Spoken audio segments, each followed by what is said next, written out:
Assalamualaikum warahmatullahi wabarakatuh. Alhamdulillahirrabbilalamin. Wassalatu wassalamu ala israfil anbiya'i wal mursalin wa ala alihi wa sahbihi ajma'in amma ba'du. Bapak Ibu, sahabat semua yang semoga Allah rahmati dan Allah berkahi. Alhamdulillah pagi ini kita bertemu kembali di dalam sebuah majelis yang semoga Allah muliakan, yang semoga Allah ridha, yaitu majelis penuntut ilmu. Pagi ini kita khusus membahas serta melanjutkan tentang zakat. Dasar-dasar perhitungannya nanti akan dijelaskan oleh pembimbing kita, Ustadz kita, Dr. Muhammad Nurul Alim, yang insya Allah juga akan dilanjutkan dengan tanya jawab. Guru kita akan menyampaikan materi sekitar paling lama 1 jam, mungkin sedikit lebih kurang, namun nanti insya Allah akan kita lanjutkan dengan tanya jawab. Bapak Ibu, mohon kiranya pertanyaan diajukan sesuai dengan tema kajian pagi ini, yaitu cara perhitungan zakat. Sebuah ibadah yang penting, yang agung di dalam Islam, namun banyak sekali di antara kita para sahabat yang tidak atau belum mengetahui cara menghitungnya dengan tepat sesuai aturan syariat. Insya Allah sebentar lagi akan guru kita sampaikan. Sebelum dimulai, saya juga izinkan sebagai Ketua Dewan Pembina Yayasan Islam Madinah bahwa kami sebagai penyelenggara kajian ini, sebagai penyelenggara grup 123 grup saat ini dengan jamaah 18.000 orang, saat ini sedang membangun masjid di daerah gempa di Cianjur. Silakan Bapak Ibu simak pengumuman tentang pembangunan masjid ini, terutama bila mana Bapak Ibu ingin menyalurkan dana wakaf di 10 hari terbaik sepanjang tahun, yaitu 10 hari terakhir di bulan suci Ramadan ini. Info selanjutnya silakan disimak melalui grup. Baik, kita mulai kajian ini. Alhamdulillah guru kita telah hadir. Saya ucapkan salam dulu. Assalamualaikum warahmatullahi wabarakatuh. Ustadz. Waalaikumsalam warahmatullahi wabarakatuh. Suara saya jelas atau belum, Pak Dewo? Jelas. Alhamdulillah jelas. Tafadhol Ustadz, mohon izin tadi sudah saya buka kajiannya. Silahkan dilanjutkan. Mohon izin nanti juga akan kita lanjutkan dengan tanya jawab. Tafadhol Ustadz. Baik, mohon izin saya share screen ya.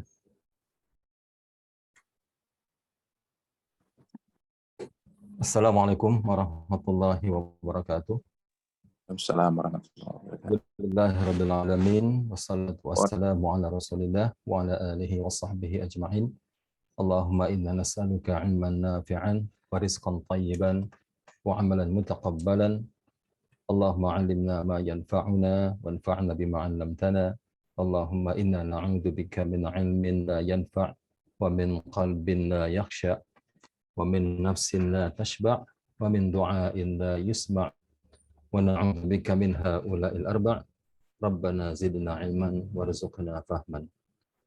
Yang kami hormati Pak Dewo sebagai pimpinan atau ketua Komunitas Pengusaha Muslim dan juga Ketua Yayasan Islam Madinah,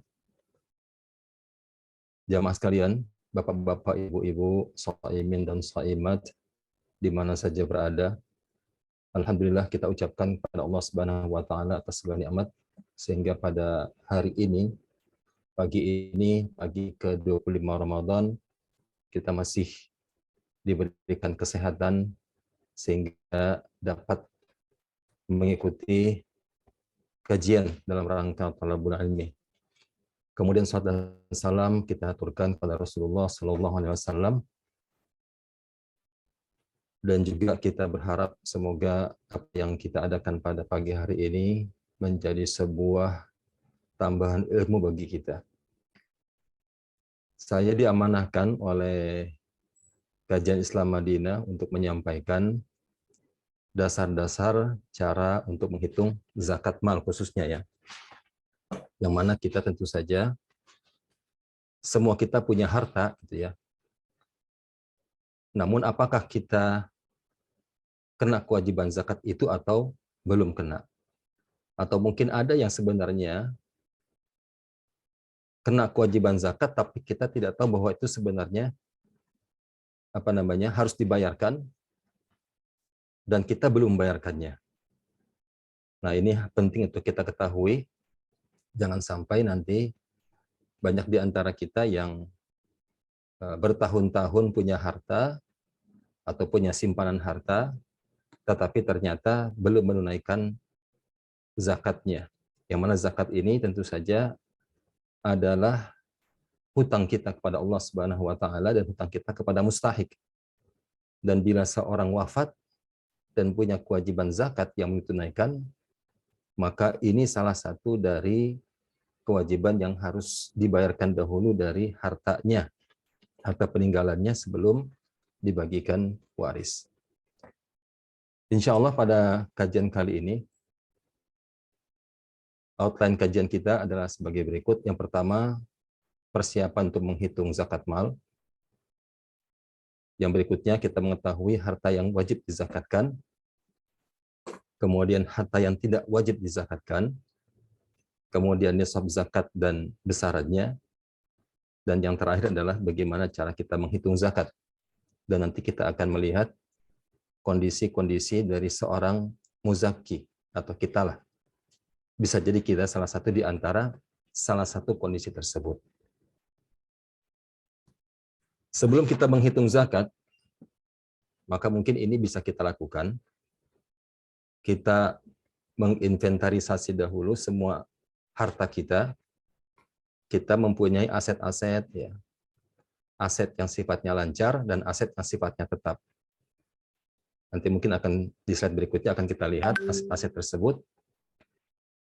Kemudian berikutnya kita perlu untuk mencatat hutang kita. Kemudian misahkan di antara hutang-hutang tersebut mana hutang yang lancar dan mana hutang yang tidak lancar. Demikian juga dengan piutang-piutang kita, ada piutang yang lancar, ada piutang yang tidak lancar. Kemudian kita misahkan dari yang nomor 1 tadi di atas, mana yang termasuk harta yang dizakatkan dan harta yang tidak dizakatkan. Kemudian kita mencatat haul dari masing-masing harta yang wajib dizakatkan. Kemudian kita melunasi utang kita, utang lancar kita.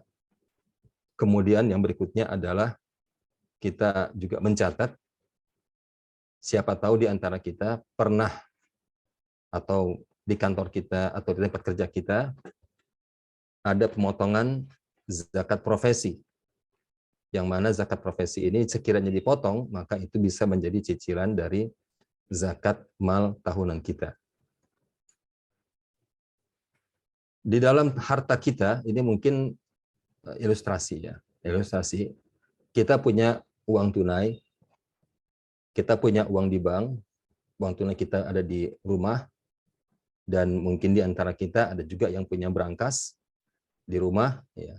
Kemudian kita menyimpan uang dengan nilai yang tidak sedikit, bisa jadi jutaan atau puluhan juta, atau mungkin ada yang menyimpan sementara ratusan juta. Kita punya uang di bank dalam bentuk tabungan, dalam bentuk deposito, atau kita mungkin juga menyimpan uang kita di safe deposit box yang disewakan di bank. Kita punya aset-aset digital seperti Bitcoin,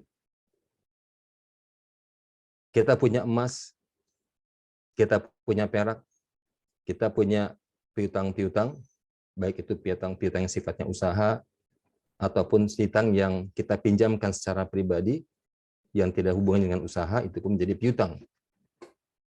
Kemudian kita punya barang-barang dagang, baik barang dagang yang kita beli secara tunai, maupun barang dagang yang kita beli dengan utang, ataupun barang dagang yang kita menerima konsinyasi dari orang lain. Jadi ada titipan barang, nanti kalau laku, baru kita bayarkan kepada orang yang menitipkan tersebut. Kemudian kita punya surat-surat berharga. Ada saham, ada sukuk, ada obligasi, atau mungkin surat berharga yang lain. Kemudian kita punya persediaan pangan. Kita ada tanah, kita punya bangunan, ada rumah, ada ruko, ada mungkin pabrik yang sifatnya bangunan, ya.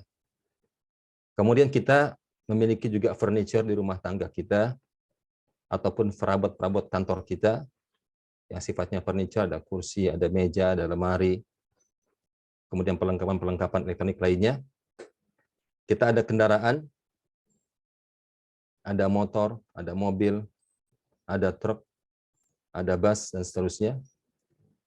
Kemudian ada alat-alat elektronik, komputer, laptop, mungkin juga mesin cuci, dan seterusnya. Dan kita juga punya alat-alat yang dibeli khusus untuk menunjang profesi kita. Misalnya mesin teknik. Atau ada meja yang khusus menggambar, meja arsitek. Atau seorang dokter memiliki kursi dokter gigi di rumahnya yang nilainya tentu saja tidak sedikit, bisa mencapai ratusan juta ya satu kursi itu. Kemudian kita juga punya hewan-hewan ternak.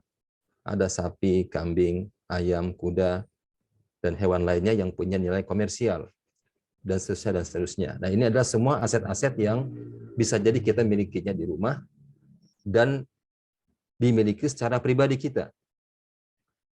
Nah, setelah kita menginventarisir aset-aset kita, maka kita perlu mengetahui di antara aset-aset yang kita miliki ini, mana harta yang wajib dizakati, dan mana yang tidak dikenakan atau tidak dikenai kewajiban zakat. Kami mengambil referensi dari kitab Minhajul Muslim berkenaan dengan hal ini, dengan memisahkan antara harta yang wajib dizakatkan dan juga yang tidak dizakatkan. Yang pertama adalah an-naqdan. Naqdan ini artinya logam. Naqdan, dua logam. Yang mana dua logam ini adalah az-zahab wal fiddah, emas dan perak. Yang mana pada zaman Nabi SAW, kedua logam ini adalah dinar dan dirham yang dipakai untuk mata uang, ya, untuk pertukaran, dan dipakai juga untuk mengukur kekayaan, untuk menyimpan kekayaan. Wa ma yaqumu bihima min nu'ul tijarah, dan yang sejenis dengan itu, ya tadi emas dan perak itu, atau dinar dan perak itu, dinar dan dirham itu adalah uang, gitu ya. Maka semua uang yang kita miliki itu pun dikatakan juga dalam kelompok an-naqdan ini, baik uang yang di brankas kita maupun uang yang ada di tabungan kita, semua dikelompokkan dalam az-zahab wal fiddah. Demikian juga dengan wa ma yaqumu bihima min urud tijarah, yaitu yang juga sejenis dengan hal ini dari harta perdagangan. Karena harta perdagangan ini hakikatnya adalah konversi dari uang kita. Jadi kalau kita punya uang, kita ingin berbisnis, kita ingin berusaha, maka kita mengkonversi uang kita menjadi barang dagang. Maka barang dagang ini pun dimasukkan dalam kelompok an-naqdan, yaitu dzahab wal fiddah. Kalau kita menjual barang dagang tersebut, tentu saja akan menjadi uang kembali. Uang menjadi barang dagang menjadi uang, gitu ya. Kemudian yang juga disejeniskan dengan ini adalah al-ma'adin war rikaz, yaitu barang tambang dan barang rikaz atau barang temuan. Wa ma yaqumu maqamahuma minal awraq al-maliyah, dan juga yang dimasukkan sejenis dengan ini adalah surat-surat berharga. Tadi sudah ditampilkan daftar dari aset kita, di situ ada surat berharga. Ada saham, ada obligasi, ada sukuk, yang mana semua ini juga adalah konversi dari uang kita belikan surat berharga. Nanti pun suatu saat maka kita pun akan mengkonversi lagi dari surat berharga menjadi uang. Jadi ini hanya perputaran saja. Allah berfirman, "Walladzina yaknizuna adz-dzahaba wal fiddah wa la yunfiqunaha fi sabilillah fabashshirhum bi'adzabin alim." Dan orang-orang yang menimbun emas dan perak serta tidak menginfakkannya di jalan Allah, maka berikanlah kabar gembira kepada mereka dengan azab yang pedih. Di sini Allah menyebutkan dua benda yaitu emas dan perak yang menjadi harta objek zakat. Kemudian Nabi SAW bersabda, "Laisa fi ma duna khamsi awakin sadaqah." Tidak ada zakat pada uqiyah, yaitu perak yang kurang dari 5 uqiyah. Maka di sini kita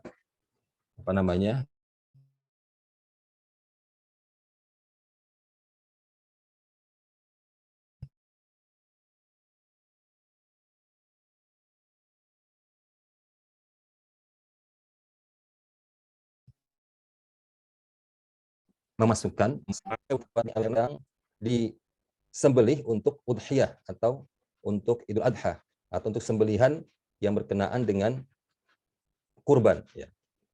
Di sini ada al-ibil wal baqar wal ghanam, unta, sapi, dan kambing. Yang mana selain dari 3 ini, maka dia tidak termasuk dari binatang ternak yang wajib dizakati. Misalnya kita punya hewan-hewan yang lain, kita punya ayam misalnya.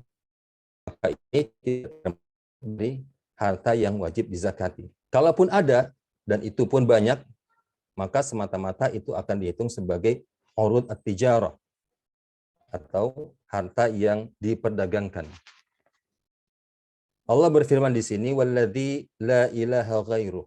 Demi yang tidak ada ilah selain Dia. "Ma min rajulin takun lahu ibilun aw baqarun aw ghanam." Tidaklah seorang yang dia memiliki unta atau sapi ataupun kambing, la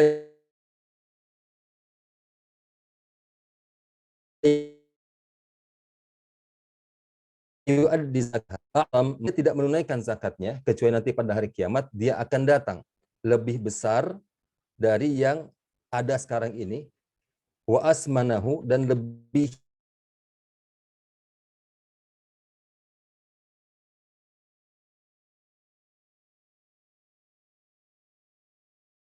gemuk lagi, dan juga akan menanduk dengan tanduknya.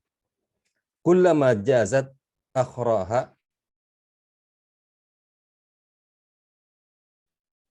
maka selewat dia melewati orang yang tadi, jadi semua yang tadi di zakat itu akan menginjak-injak dan dia melewati sampai dengan akhirnya, sampai dengan akhir dari hewan ternak itu, ruddat alaihi awal, akan kembalikan lagi, ya, jadi berputar lagi, hatta yuqda bainan nas, sampai dengan diadili di antara bukan catatan. Kemudian yang berikutnya adalah ats-tsamar wal hubub. Al-hubub adalah atau biji-bijian, yaitu kullu mudakharin maqfatin, yaitu setiap yang disimpan dan dijadikan sebagai makanan pokok. Di sini disebutkan tentang adalah gandum,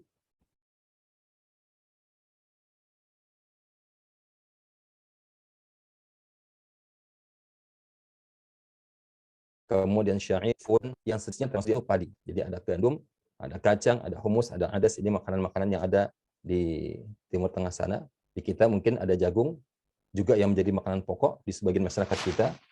Dan kita pun memiliki makanan pokok yaitu padi.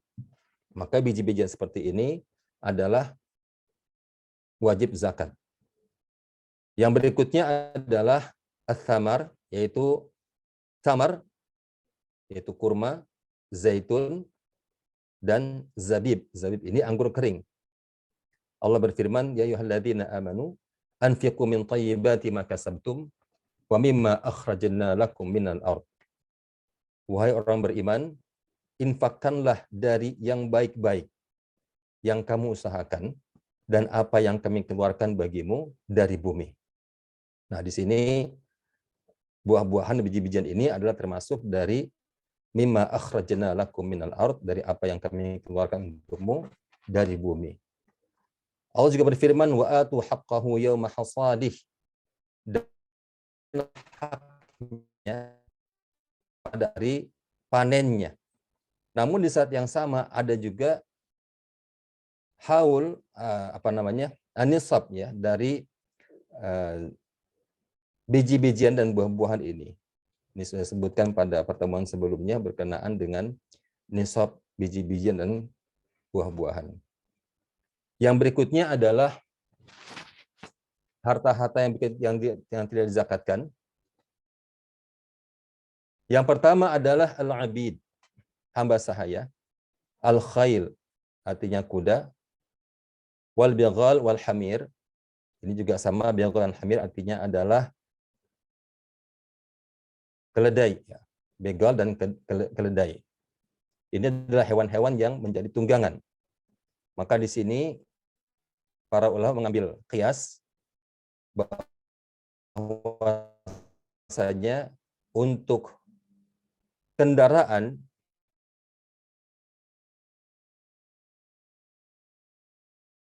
dibeli yang khusus digunakan pribadi tidak ada zakat. Tidak ada zakat atau sedekah atas seorang hamba pada kendaraannya dan juga pada gulamnya. Gulam di sini adalah hamba sahaya. Kemudian berikutnya adalah al-mal alladzi lam yablugh nisaban, yaitu harta yang belum mencapai nisab. Tentu saja tidak kena zakat. Jadi meskipun katakanlah sekarang ini nisab emas itu adalah 85 gram, asumsinya misalnya harga 1 gram emas 1 juta. Kalau kita punya harta tersimpan 80 juta, maka itu belum masuk dalam nisab zakat. Sehingga tidak wajib dizakatkan. Illa an tatawwa'a sahibuhu. Kecuali kalau dia ingin, ya tatawwa' artinya dia ingin memberikan secara sukarela sebagai sedekah dia. Yang berikutnya adalah al-fawakih wal khadrawat. Fawakih juga diartikan sebagai buah-buahan. Khadrawat adalah sayur-sayuran. Karena tidak ada lam yathbut fi zakatiha an Rasulullah SAW, artinya tidak ada keterangan dari Nabi SAW mengeluarkan zakat dari buah-buahan dan juga sayur-sayuran. Namun yustahab i'ta'u syai'in mimma minha lil fuqara wal jiran. Dianjurkan atau mustahab untuk memberikan sebagian dari buah-buahan tersebut ataupun dari sayur-sayuran kepada orang-orang fakir dan juga tetangga. Yang berikutnya adalah yang tidak dizakatkan adalah hulin nisa atau perhiasan wanita. Id lam yuqsad bihi ghairu zinah. Jika tidak dimaksudkan selain dari untuk berhias. Fa in qasada bihi ma'az zinah al-iddikhar. Namun jika maksud untuk memiliki perhiasan itu selain untuk berhias, tapi juga di saat yang sama untuk menyimpan, liwaqtil hajah, misalnya ada kebutuhan, maka mereka beri perhiasan. Nanti suatu saat kita butuh untuk menjualnya. Nah, berarti di sini ada kebutuhan, ada perpaduan antara menyimpan untuk kebutuhan yang akan datang dan juga untuk berhias. Fa innahu tajib fihi zakah lima syabahu min makna iddikhar, maka wajib atasnya zakat sebagaimana hal tersebut mirip dengan harta yang disimpan. Kemudian berikutnya adalah al-jawahir al-karimah, batu-batu mulia. Nah, batu-batu mulia ini sekalipun nilainya itu mahal, mungkin lebih mahal dari emas, namun dia tidak termasuk dalam harta yang dizakatkan. Misalnya zamrud, yakut, lu'lu', dan yang semua yang berkenaan dengan al-jawahir, artinya batu mulia ini. Illa an takun tiarah, kecuali kalau batu mulia ini tujuannya untuk diperdagangkan. Fatajibuz zakat fi qimatiha ka'ulit tijarah, maka wajib zakat atasnya itu pada nilainya seperti barang yang diperdagangkan. Yang berikutnya adalah al-urud allati lil qinyah. Ada barang-barang yang dipakai untuk keperluan pribadi, la litijarah, bukan untuk diperdagangkan. Kal faras, misalnya kendaraan. Demikian juga ad-dur. Ad-dur yaitu rumah-rumah, meskipun kita punya banyak rumah tapi tidak dimaksudkan untuk diperdagangkan, maka itu bukan dari harta yang dizakatkan. Al-masai, pabrik-pabrik. Kita punya pabrik yang digunakan untuk fabrikasi atau manufaktur, maka itu pun bukan termasuk dari objek zakat. As-sayyarat, mobil-mobil, fala zakata fiha, maka tidak zakat atasnya, id lam yarid 'ani syari' zakatuha. Yang mana hal tersebut tidak ada dalil untuk menjelaskan bahwasanya ada zakat atasnya. Artinya ada barang-barang yang meskipun dia nilainya nanti akan besar, lebih besar daripada harta yang dizakatkan.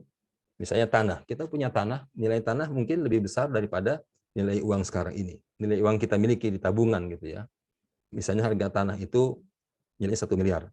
Ataupun kita punya gedung-gedung, punya bangunan-bangunan yang nilainya bermiliar-miliar. Kita punya kendaraan yang nilainya ratusan juta. Tapi kalau hal tersebut untuk dipakai sendiri, tidak untuk diperdagangkan, maka ini adalah tidak terkena zakat. Lain halnya kalau kita membeli barang-barang tersebut untuk dijual kembali.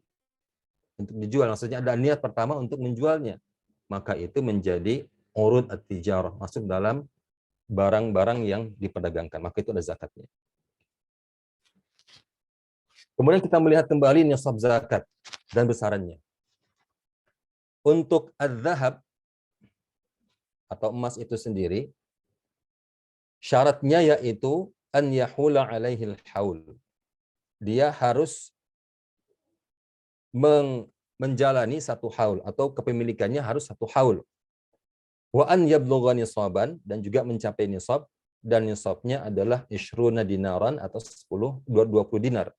Yang 20 dinar ini setara dengan 85 gram emas, dan 1 dinar itu adalah 4,25 gram emas. Nah, sedangkan zakatnya adalah rubu al-usyur. Rubu artinya 1/4, al-usyurnya 10, artinya 2,5%. Maka pada setiap 20 dinar, nisfu dinar, wa ma zada fabihisabihi qalla au kathur. Dan pada setiap 20 dinar maka ada setengah dinar.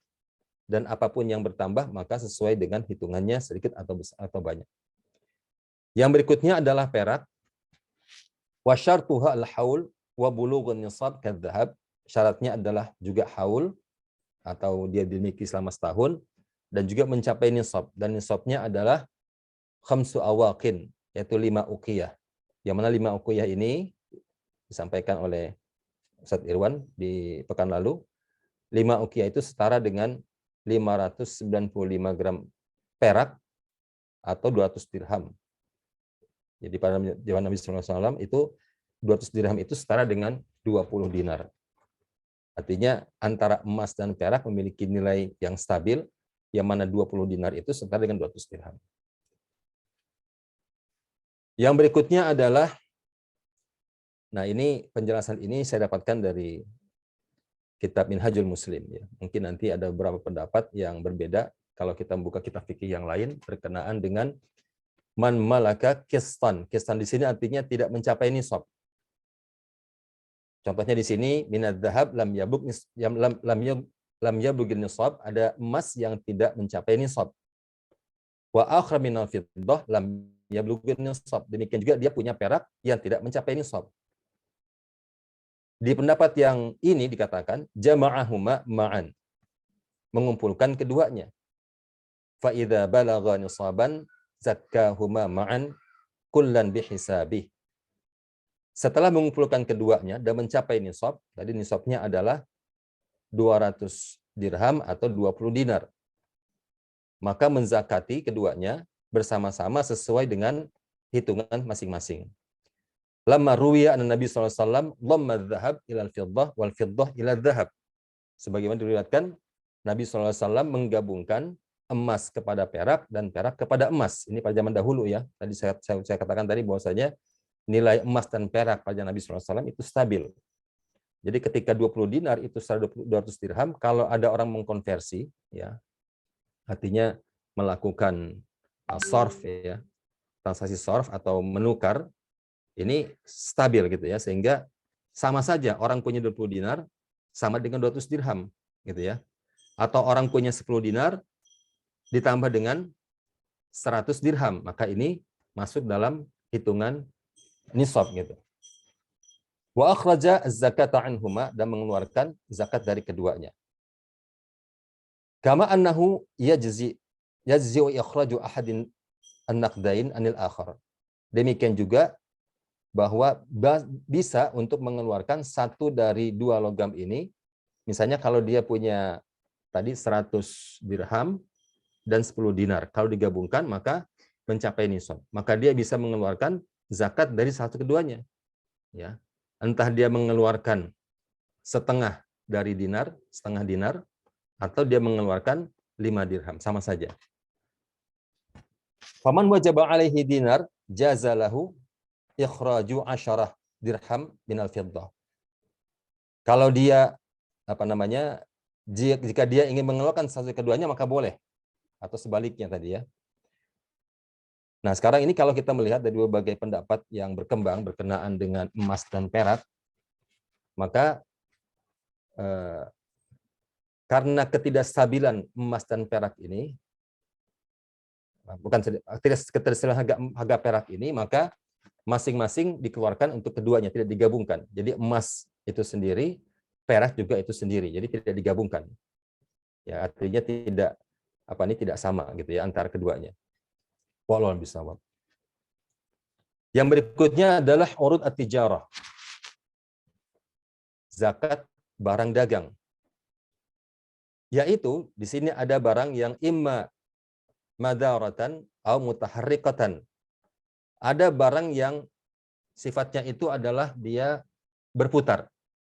Ya, dia masuk keluar. Dia tidak pernah diendapkan. Kemudian ada yang disimpan dahulu. Jadi ada orang yang memang beli barang untuk disimpan, dia tidak mau untuk menjualnya langsung. Fa in kanat madaratan qawwamaha bin nuqud. Kalau dia sifatnya adalah berputar, maka dihitung dengan uang. Ra'sa kulli haulin, yaitu setiap di awal haulnya. Fa in balagat nisaban, maka jika telah mencapai nisab, aulam tablug walakin ladaihi nuqudun ukhra, atau jika belum mencapai nisab tapi dia punya uang yang lain, karena tadi saya katakan di awal bahwasanya yang namanya uang dengan barang dagang itu hanyalah konversi. Jadi uang barang, ya. Uang beli barang, barang menjadi uang kembali. Nah, jadi ya gitu ya. Jadi kalau kita punya barang dagang belum mencapai nisab, digabungkan juga dengan uang modal yang kita miliki. Nah, kemudian kalau mencapai, maka dia menzakatkannya binisbati itnain wa nisfil mi'ah, dengan kadar zakat yaitu 2,5%. Wa in kanat mutaharrikan, dan bukan muhtakiratan, maaf. Dan jika barang itu adalah barang yang diendapkan, jadi ihtikar ya, zakkaha yauma bai'aha, maka dia menzakatkan ketika dia menjualnya. Jadi misalnya ada barang yang tidak ditahan dulu sampai dengan dia butuh untuk menjual. Ketika dia butuh menjual, maka dia menjualnya. Nah, barang seperti ini yang ditahan ini, yang diendapkan seperti ini, maka dia tidak termasuk dalam kewajiban zakat. Tapi ketika diniatkan untuk dijual, maka ketika itu maka dia masuk dalam urud at-tijarah dan dizakatkan ketika pada hari di mana dia menjualnya lisanah wahidah. Walau makatat a'waman, hanya untuk satu kali saja, sekalipun barang tersebut tinggal bersamanya bertahun-tahun. Nah, biasanya orang kalau menunggunya bertahun-tahun ini, dia menunggu sampai barang ini naik harganya. Kemudian berikutnya adalah ad-duyun atau piutang. Kalau piutang berarti kita meminjamkan kepada orang lain atau kita menjualkan barang pada orang lain tapi tidak tidak tunai ya. Man kana lahu ala ahadin dainun wa kana yuqaddiru ala al-husul alaihi mata syaa. Kalau dia punya piutang dari orang lain dan dia mengira bahwasanya dia dapat untuk mendapatkannya, atau artinya piutang itu dapat dibayarkan kapanpun yang dia inginkan, wajib alaihi an yadummahu ila ma indahu min nuqud. Maka dia wajib untuk menggabungkan dari apa yang dia punyai, yang dia miliki dari nuqud, yaitu dari uang, au urud at-tijarah, ataupun barang-barang dagang. Jadi digabungkan dulu antara piutang, kemudian barang dagang, kemudian uang yang menjadi modal tadi, digabungkan semuanya. Wa yuzakkiha mata hala alaihil haul, kemudian dizakatkan kapan mencapai haulnya gitu. Ya tadi kalau kita menjual, biasanya kan menjual dengan tidak tunai, berarti kita memberikan piutang pada orang lain. Kalau piutang sudah dibayarkan, maka menjadi uang lagi. Uang diberikan barang lagi. Gitu ya. Jadi ini hanya perputaran dari tiga nama ini. Wa in lam yakun lahu nuqudun siwad dain, dan jika dia tidak punya uang kecuali piutang saja, wa kana ad-dain yablughu nisaban zakkaha kadzalik. Kalau dia tidak punya uang tunai selain dari piutang tadi, dan piutangnya ini mencapai nisab, maka dia pun menzakatkan piutang tersebut. Wa man kana lahu dainun ala mu'sirin laisa lahu istirdaduhu mata syaa. Dan kalau dia punya piutang pada orang yang kesulitan dan tidak bisa dibayar jika diperlukan, ya, jika dia inginkan, misalnya, boleh dong saya tagih uang piutang saya. Nah, ternyata dia tidak bisa. Ya, dia tagih nggak bisa, tagih lagi nggak bisa. Zakkaha yauma yaqbiduhu li'amin wahidin. Maka dia menzakatkan ketika dia mendapatkan bayaran untuk 1 tahun saja. Jadi yang utang yang tidak lancar, piutang yang tidak lancar tersebut tidak dimasukkan dalam perhitungan zakatnya. Namun ketika dia menerima dari piutang tersebut uang, maka dia menzakatkan. Walau madat alaihi iddatus sanawat, sekalipun berlalu atasnya selama bertahun-tahun. Artinya utang itu sudah sampai bertahun-tahun dianggap tidak tertagih. Tapi kemudian dia mendapatkan, maka dia menghitung zakatnya. Yang berikutnya adalah ar-rikaz. Rikaz adalah harta terpendam sejak zaman jahiliyah, yang mana jika mendapatkan harta rikaz ini, maka dia wajib untuk menzakatkannya sebanyak khumus atau 20%. Diberikan kepada al-fuqara wal masakin wal masyarakat khairiyah. Sebagaimana Nabi SAW bersabda, fir rikaz al-khumus, dalam rikaz ada 20% zakatnya. Yang berikutnya adalah al-ma'adin. Al-ma'adin itu barang tambang, dan barang tambang ini dikhususkan adalah berupa emas dan perak. Maka jika mendapatkan barang tambang emas dan perak dan dia mencapai nisab, maka dia dizakatkan. Baik mencapai haul ataupun tidak haul. Jadi tidak ada kaitannya dengan haul dalam hal ini. Dan para ulama di sini ada perbedaan pendapat. Ikhtalafal ulama fi hadza, faman qala yuzakki al-ma'dan bil khumus qasahu 'ala rizqas. Ada yang mengatakan bahwasanya dizakatkan ma'adin ini atau barang tambang ini 20% mengkiaskan pada rikaz. Dan sebagian juga mengatakan bahwasanya menzakatkan sesuai dengan atau menyamakan dengan dua logam tadi, yaitu emas dan perak. Akhadha bi'umum qawlihi wa laysa fi ma duna khamsa awaqin sadaqah, yaitu mengambil pengumuman dari Nabi SAW, tidak ada zakat pada perak kurang dari 5 uqiyah.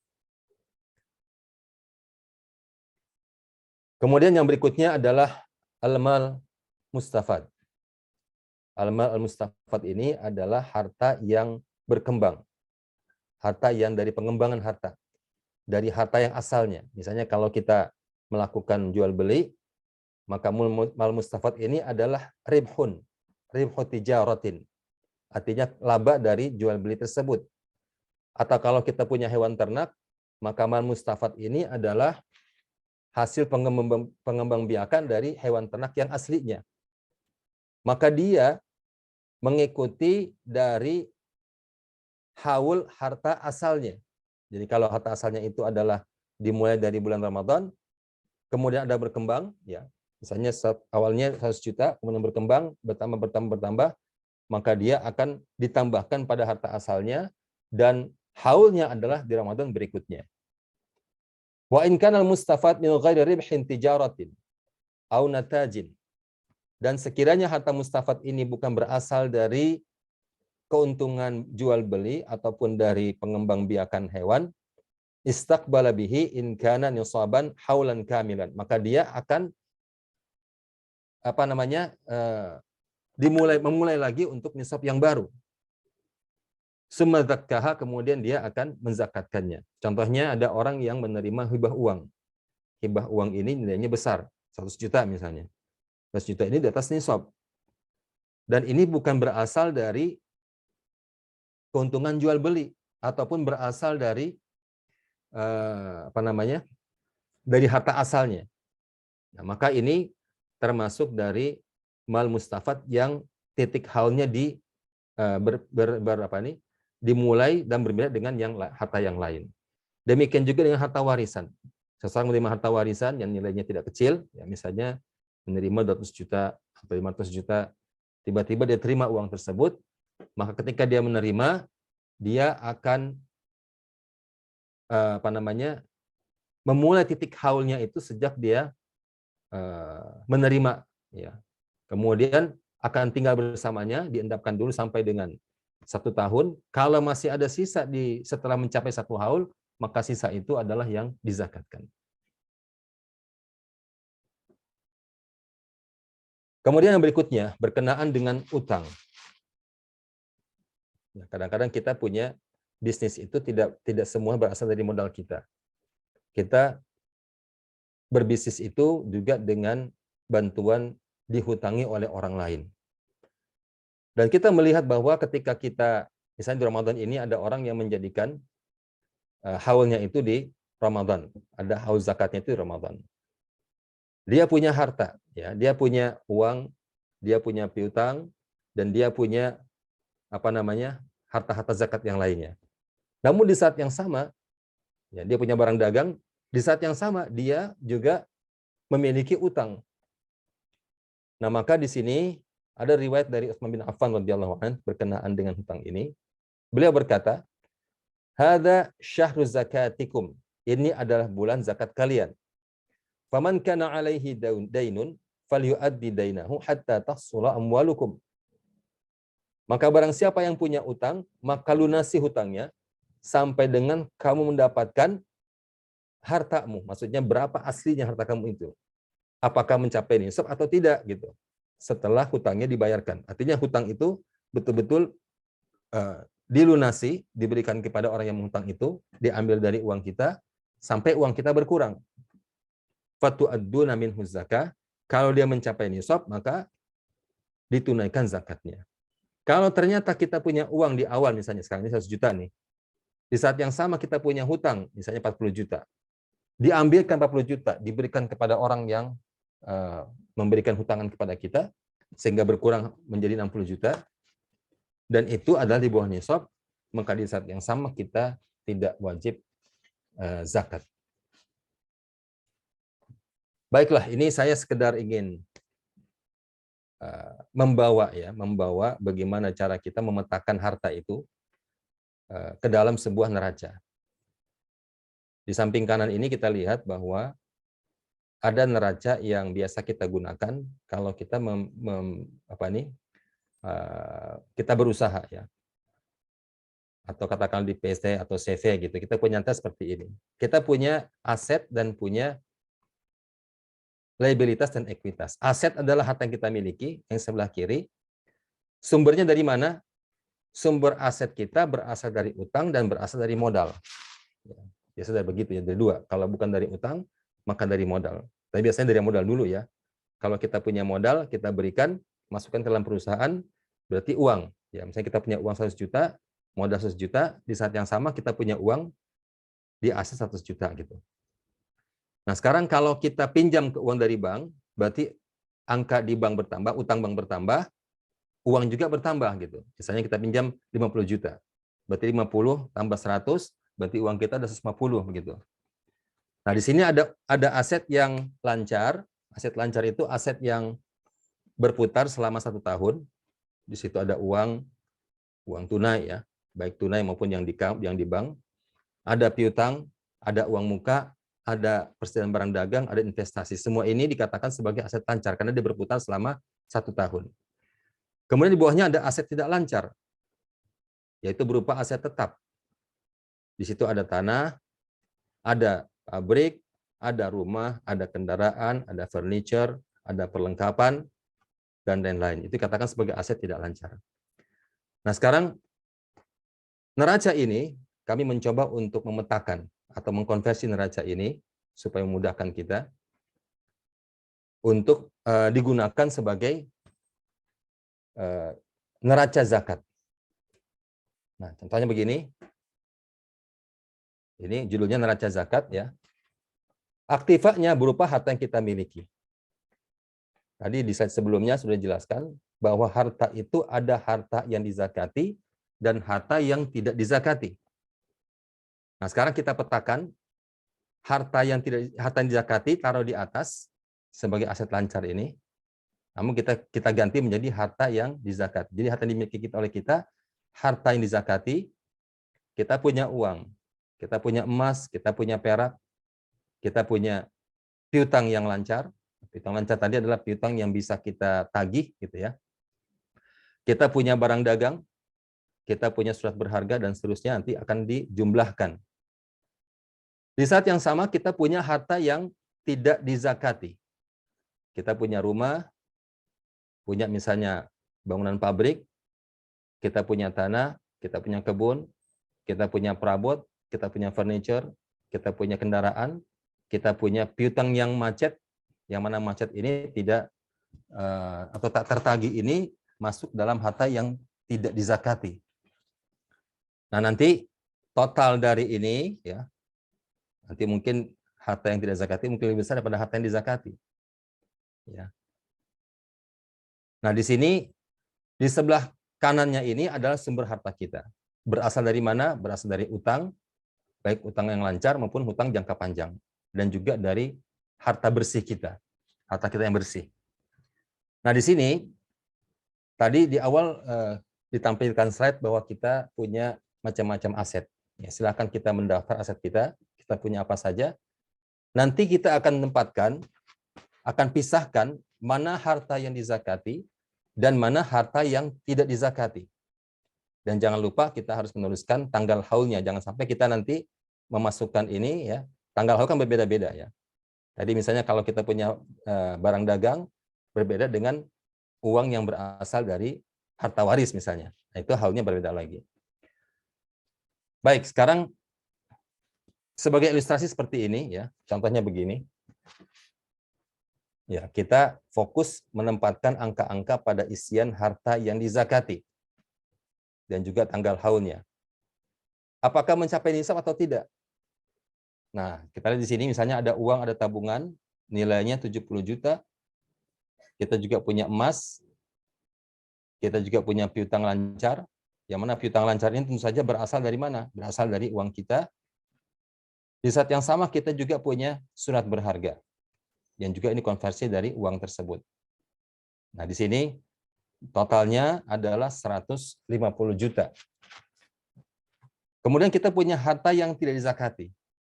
Kita punya rumah, misalnya harga rumah 400 juta. Kita punya tanah, harganya 250 juta. Kita punya perabot furniture, harganya 30 juta. Kita punya kendaraan, yang nilainya 150 juta. Kita punya piutang macet, 20 juta. Total harta yang tidak dizakati adalah 850 juta. Nah, ini bagaimana kita menetapkan bahwa ini tidak dizakati? Tadi sudah dijelaskan di awal slide. Mana yang dizakati, mana yang tidak dizakati. Ternyata aset kita adalah 1 miliar. Ya, 1 miliar ini semuanya hutang lancar ini sudah dinolkan. Sudah tidak lagi hutang lancar. Mungkin kita ada punya hutang jangka panjang, tapi yang jelas secara aset bersih kita, semua ini adalah harta bersih kita yang sudah dibersihkan dari segala hutang. Ya. Maka zakatnya adalah 2,5% dikalikan dengan yang ini, ya, dengan yang dizakati. Maka jika ini telah mencapai haul 1 tahun, ya, dan tentu saja mencapai nisab, maka perhitungannya adalah 2,5% dikalikan dengan 150 juta, maka zakat kita yang kita bayarkan di titik haul yang tahun depannya, atau katakanlah sekarang, adalah 3.750.000. Coba kita lihat bagaimana kondisi muzaki. Bisa jadi kita salah satu di antaranya. Yang pertama adalah orang yang berpenghasilan kurang dari kebutuhan. Jadi dia punya penghasilan, dia bekerja punya penghasilan. Tapi kurang dari kebutuhan. Dan hartanya dalam setahun tidak mencapai nisab. Nah, orang ini dikategorikan sebagai orang fakir.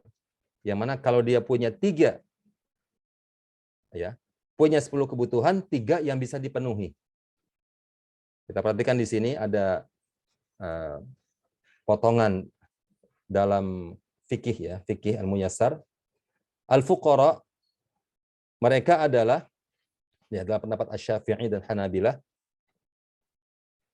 man laisa lahu malun wala kasbun yaqa'u mawqi'an min kifayatihi aw hajatihi wa laisa lahu zaujun wala aslun.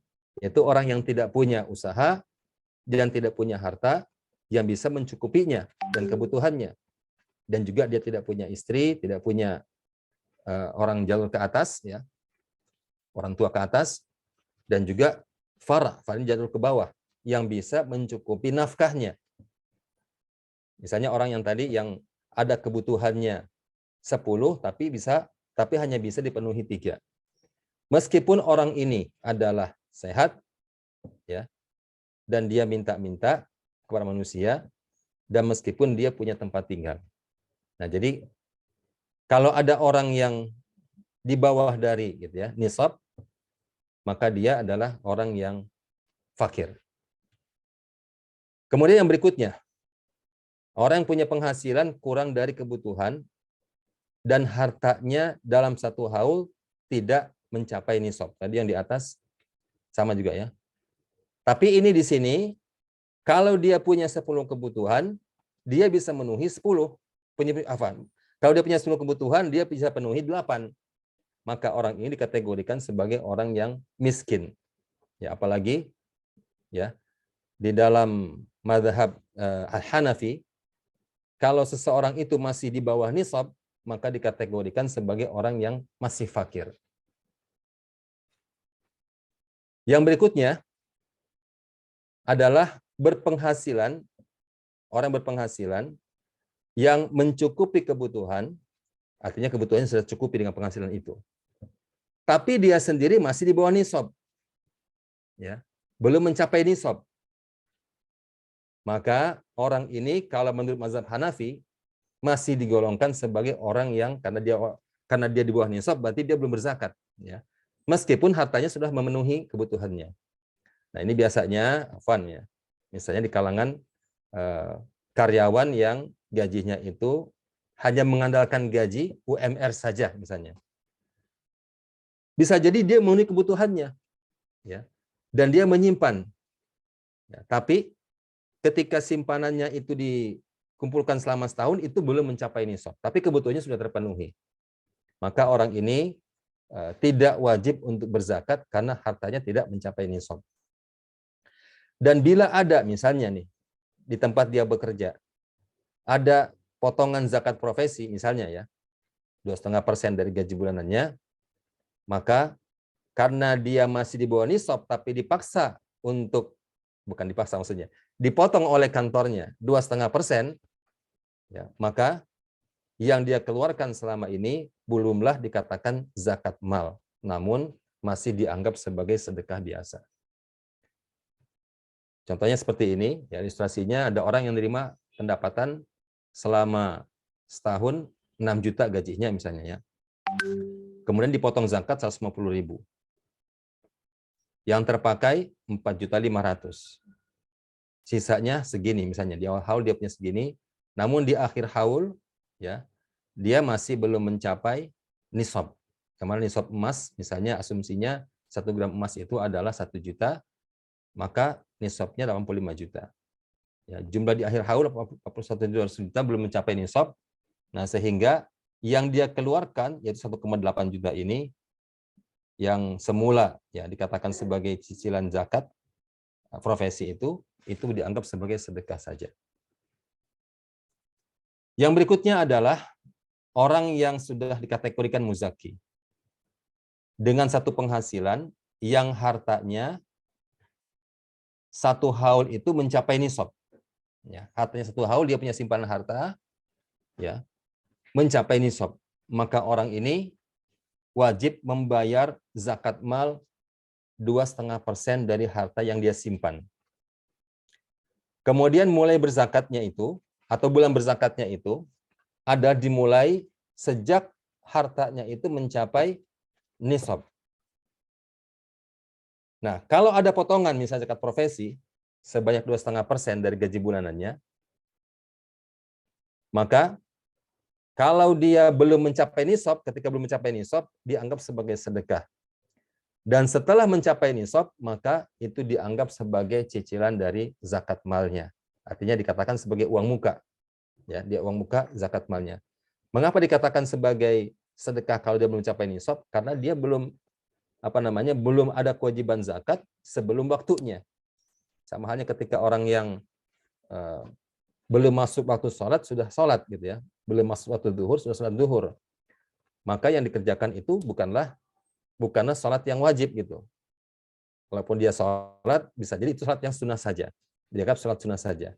Tapi kalau dia sudah masuk waktu zuhur dan dia mengeluarkan ya, dan dia sholat ketika itu, maka dikatakan dia sudah mengerjakan yang wajib. Maka ya contohnya seperti ini ilustrasinya. Ada orang yang menerima pendapatan yang sama 6 juta. Dipotong zakatnya 1,8. Tapi di awal haul dia sudah punya simpanan. Ya, simpanan dia 85 juta. Ini ya. Yang mana ini adalah nisab dari zakat tersebut. Nah, maka ketika di akhir bulan ke-12 simpanannya 101.200.000. Maka zakat hartanya adalah ya yang ini dikalikan 2,5%, 2.530.000. Karena dia sudah mencicil zakat, ya zakat ini yang dipotong oleh kantornya, maka ini bisa mengurangi cicilannya sejak dia mencapai haul, ya 1,8. Berarti sisa zakat harta di akhir haul adalah 730.000. Nah, ini ada pertanyaan berkenaan dengan seseorang yang punya simpanan, tentu saja ini simpanannya ini melebihi dari nisab ya. Dia punya harta 1 miliar, gaji 40 juta misalnya. Zakatnya dipotong 1 juta. Mengeluarkan 19 juta dan menabung 20 juta. Maka di akhir tahun ini 1 miliar ditambah 240 juta.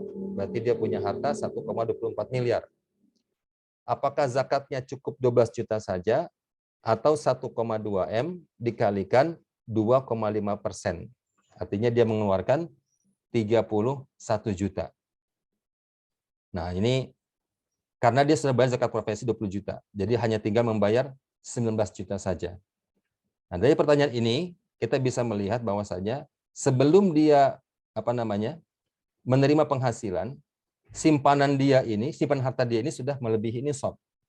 Ya. Maka di akhir tahun kalau dia punya tabungan tadi ya, tabungan 20 juta, maka 1 miliar ditambah dengan tabungan 20 juta kali 12 berarti 250 juta, maka dia punya harta 1,24 M. Maka zakat hartanya adalah yang ini. Ya. 1,24 M dikalikan 2,5 juta, 30 juta. Nah, karena dia sudah sudah mencicil tadi ya, 1 juta sebagai zakat, maka yang dibayar sisanya itu adalah tinggal 19 juta saja. Nah, ini ilustrasinya seperti ini ya. Tadi sama dengan yang tadi. Baik, berkenaan dengan zakat profesi ini ya. Zakat profesi ini identik atau katakanlah para asatidz kita mengambil dalil dari hadis ya berkenaan dengan paman Nabi SAW Al-Abbas. pernah minta kepada Nabi SAW untuk mempercepat zakatnya. Nah, zakat ini itu sebelum haul, tapi sudah membayarkan. Ya. Nah, ini identik dengan zakat profesi tadi yang mencapai nisab, misalnya ya, yang mencapai nisab, maka dianggap sebagai cicilan seperti halnya paman Nabi SAW, Al-Abbas radhiyallahu an, ya. Dia juga mencicil zakatnya yang sudah mencapai nisab, dan Nabi SAW rakhasalahu, artinya membolehkan, meringankan. Dalam hal ini berarti nanti ini mohon diperhatikan bagi orang-orang yang sudah pernah dipotong zakat profesi, bahwasanya masih ada kewajiban Anda untuk membayar zakat dari simpanan. Jadi bukan hanya zakat atas yang Anda dapatkan setiap bulan. Nah, maka di akhir haul zakat malnya dihitung ulang, yaitu atas simpanan harta yang dari haul sebelumnya, ya. Kalau dia masih punya harta dari haul sebelumnya masih tersimpan, ditambah dengan berapa yang dia tabung dari sisa penghasilan dia, dan dikurangi lagi dengan uang muka atau cicilan dari zakat mal yang dipotong secara per bulan tadi. Nah, sekali lagi, bukan berarti ketika Anda sudah dipotong zakat profesi, maka sudah bebas dari kewajiban zakat mal. Tidak seperti itu ya. Jadi zakat yang mal ini bukanlah zakat atas tambahan. Tapi zakat mal ini adalah zakat atas apa yang tersimpan. Mungkin bisa dibedakan antara tambahan dengan yang tersimpan ya. Kalau tambahan berarti kalau kita dapat penghasilan itu dipotong. Penghasilan dipotong. Padahal kita masih punya simpanan yang lain gitu ya. Kita masih punya tabungan, kita masih punya piutang, kita masih punya sukuk, kita masih punya saham yang kita simpan. Semua itu juga adalah simpanan kita. Nah, jadi ditambahkan pada yang digabungkan semuanya untuk dihitung zakat malnya. Kemudian ini sudah tadi ya. Ya, kondisinya kalau muzaki, ya, dia mendapatkan mal mustafad, maka mal mustafad ini dari tambahan harta gitu ya. Maka mal mustafad ini kalau dia berbeda ya dengan asalnya, contohnya ini ada orang di tengah-tengah haul mendapatkan harta warisan atau haibah atau hadiah misalnya. Yang mana warisan ini bukanlah berasal dari harta asal yang awal gitu ya. Dia harta baru nih.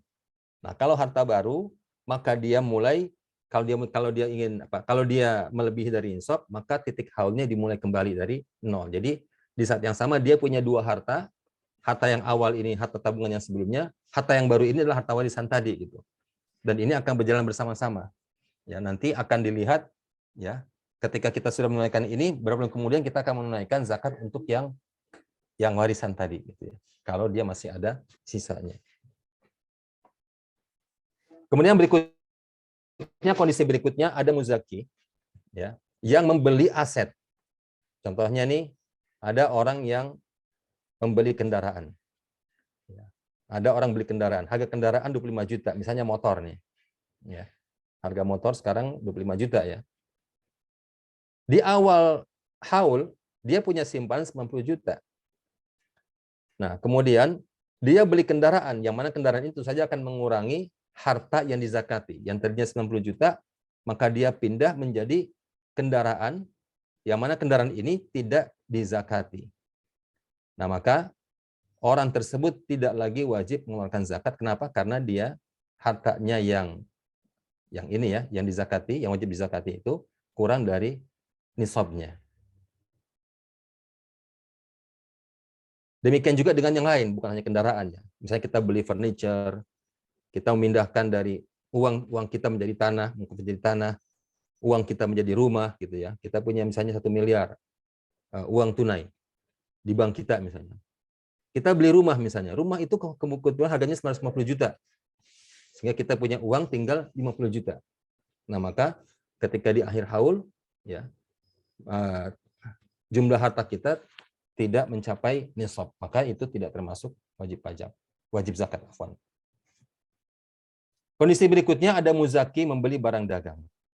Nah, ini barang dagang ini mungkin di awal dari sini ya, dari modal, kemudian sebentar saya. Nah, Dimulai dari sini ya, dari modal, kemudian ada pembelian menjadi barang dagang. Kemudian barang dagang dijual. Nah, dijual ini tentu saja ada modal dan laba. Nah, kemudian berputar lagi. Nah, seperti ini ya. Maka ketika awalnya dia punya 100 juta berbentuk uang dan dia mau berusaha. Dia punya bisnis sendiri gitu katakanlah. Dia mengkonversi uangnya yang tadinya 100 juta, 50 jutanya untuk barang dagang. Nah, karena barang dagang ini harta yang dizakati, maka ini ditambahkan bersama-sama untuk menjadi ya objek zakat. Ya. Ketika ditambahkan masih tetap harganya 100 juta. Ya, jadi ini ya, berputar seperti ini. Nah, berkenaan dengan barang dagang ini, yang perlu untuk kita perhatikan adalah ketika kita beli barang dagang, memang diniatkan untuk dijual kembali. Jadi bukan dipakai untuk kebutuhan sendiri. Kalau dipakai kebutuhan sendiri, berarti kita tadi seperti kendaraan tadi, misalnya beli motor. Berarti dia berpindah dari harta uang, dari yang dizakati, pindah menjadi kendaraan yang tidak dizakati. Tapi karena kita niatnya adalah untuk menjual atau mutar uang kita, ya maka ini termasuk dari barang dagang yang juga dizakati. Maka zakat dikenakan atas barang ini ditambah dengan modal dan ditambah dengan labanya. Ini kalau ini satu perputaran ya, mungkin pada putaran berikutnya, misalnya 1 bulan berikutnya mungkin nilainya ini, nilai barang dagang 60 juta, nilai uang tetap 20 juta misalnya. Ya, yang jelas ini ada perputaran di sini yang akan menambah nilai dari uang dan barangnya. Maka barang siapa mencapai nisab di awal haul, lalu berkurang tengah haul, kemudian genap di akhir haul, bukan ahli ya, maka dia tetap wajib zakat. Artinya di awal, kemudian di akhir, ya, ini nilainya ini dalam setahun ini dia masih memenuhi nisab, maka dia terkena zakat. Hakikatnya barang dagang merupakan konversi dari uang tunai. Barang dagang dijual untuk menjadi uang tunai dan uang dibelikan lagi menjadi barang dagang. Jadi hanya perputaran seperti ini saja. Yang berikutnya adalah muzaki menjual barang dagang secara tidak tunai. Nah, kalau tidak tunai berarti di sini ada piutang. Ya, di sini ada piutang. Jadi menjual berarti kurang 30 juta, yang 20 juta ini piutang. Nah, piutang ini juga masuk dalam kelompok harta yang dizakati. Ya, tetap dia jumlahnya menjadi 100. Ya. Di sini keterangannya, barang dagang awalnya dia berkurang dan berpindah ke atas ya, pindah ke posnya piutang. Nah, piutang ini digabungkan bersama dengan modal dan barang dagang untuk dihitung zakat malnya bila mencapai nisab dan haul. Bila tidak ada uang modal, artinya uangnya habis, dan hanya piutang saja, misalnya nih uang ini habis semua dibelikan barang.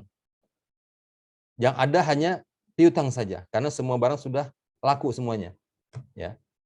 Ternyata di akhir haul hanya piutang saja. Maka tetap dihitung zakat malnya.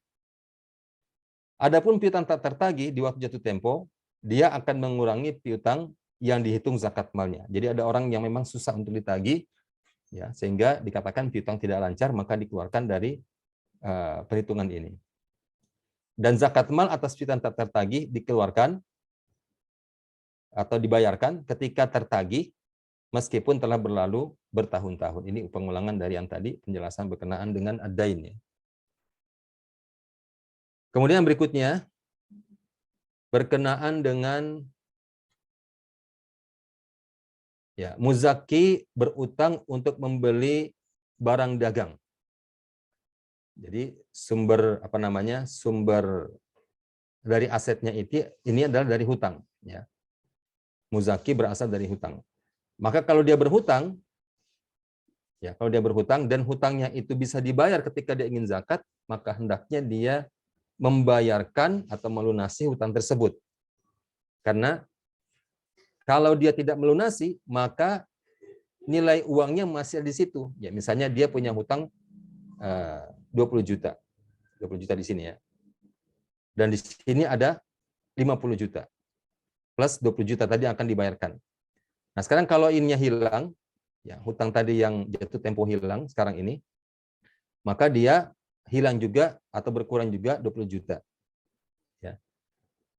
Dan sekiranya nanti misalnya hutang ini ketika dibayarkan, ya, ini menurut hadis, ya, berkenaan dengan ini, ya, fatu'adduna minhu zakah, ya, falyu'addi dainuha tatahsul amwalakum, maka hendak dibayarkan sampai dengan diketahui berapa jumlah hartamu, kemudian kamu membayarkan zakatnya. Artinya kalau sekiranya harta-harta kita ini ketika dibayarkan untuk hutang ternyata di bawah dari nisab, maka kita bukanlah orang yang wajib zakat. Ya.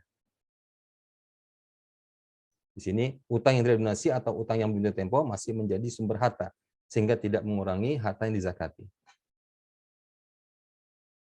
Kemudian yang berikutnya berkenaan dengan seseorang yang membeli saham atau obligasi. Nah, ini saham ini kalau kita melihat tipe-tipe saham ada dua tipenya, ya.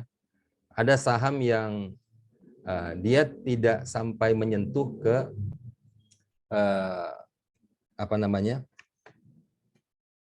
ke perusahaannya. Jadi sekedar hanya kertas saja, ya.